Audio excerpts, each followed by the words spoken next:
Hi, this is Mrs. Rogers, and I'm going to tell you how to use our online databases here at the Garth Webb Secondary School Library Learning Commons. Oftentimes, teachers will ask you to use databases when you're doing research for a school project. There's a lot of reasons why teachers ask you to do that, and essentially it's because all of the articles, all of the pictures, all of the videos found in a database have all been checked over so that we know that they are reliable, appropriate sources for your projects. Think of it like the internet with all the unreliable junk filtered out.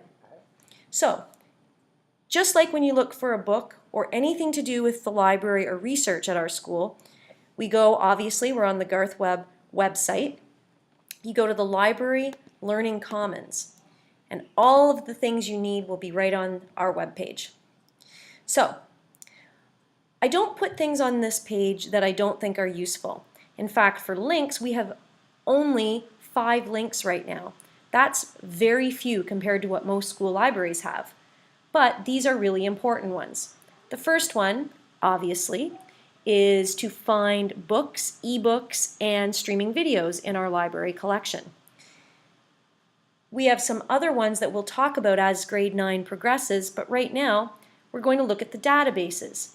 EBSCO Research Databases. EBSCO is just the name of the company that filters and administers this database. So we just click on it, and you get a whole list of the different databases, and you can see there's quite a few. Some of them are really specific: Science Reference Center, Literary Reference Center, History Reference Center. Those are great databases, but they're more useful when you're in grade 11 and 12 than in grade 9 and 10. In grade 9 and 10, we're going to focus on the Points of View Reference Center and the Canadian Student Research Center. You'll be learning about the Points of View Reference Center in geography at some point, either this semester or next semester. But right now, we're going to look at the Canadian Student Research Center. So, all you need to do, it's a very easy interface to use. You need to check off what you want to find. Do you want biographies? Do you want newspapers, primary sources, flags, maps, videos? When you bring up the Research Center, they all are checked off. So it will search for all those things unless you tell it differently. So there's lots of different information. You can limit your results. Make sure you get full text, which is the whole article. Sometimes it just gives you a little summary or an abstract, but generally you want the whole article. If your teacher asks you, for example, to have an article that's no more than 5 years old, you can, right in this little handy box, put the month and the year that you're looking for. If it has to be Canadian, and so on. But anyway, other than that, it's just like Google. If I want to find something on, I don't know, what's a science topic? Space. No, solar system.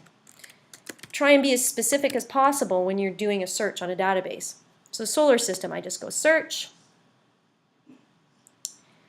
And, I got 16,271 items. So I'm probably going to want to narrow it down a little bit. Anyway, let's say I want to look at number 1. Forecasting the solar system's fate. I just click on the title. It tells me where it's from, what date it is, all about it. And I scroll down and I find a little bit of a summary. So I don't have to waste my time reading the entire article. I can just read this, and this will tell me what it's about. And I think, hey, that would be great for my assignment, or, oh, that's not really what I need, and I can move on. Warning, this is not the whole article. Sometimes students will get trapped into thinking, yes, it's only 2 paragraphs. It's only a summary, or what we call the abstract. Anyway, I scroll down to get the full text, and no surprise, I click on the button that says full text. Boom, there you go. So, in this case, it is a very short article, which is why I chose it for my example. But there you go. From there, you can print it, email it, and so forth. It's really easy to use. That is how you use the Student Research Center.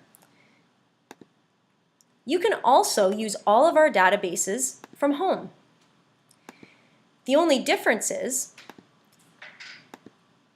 that when you are at this point and you click on EBSCO Research Databases, instead of going right into the databases, it's going to ask you for a password. The password you need is the 15-digit number that goes with the barcode on your student card. But Mrs. Rogers, I don't have a student card yet. You will. You will. It's not your student number, it's the student card barcode number. But what if you can't find your student card? Can you use your friends? Of course you can. As long as they go to Garth Webb Secondary School, you can use anybody's barcode to get into the databases from home or from anywhere that has an internet point. Thank you very much, and I hope you use our databases, because if we don't use them, our projects won't be as scholarly and sound as they should be. Thank you.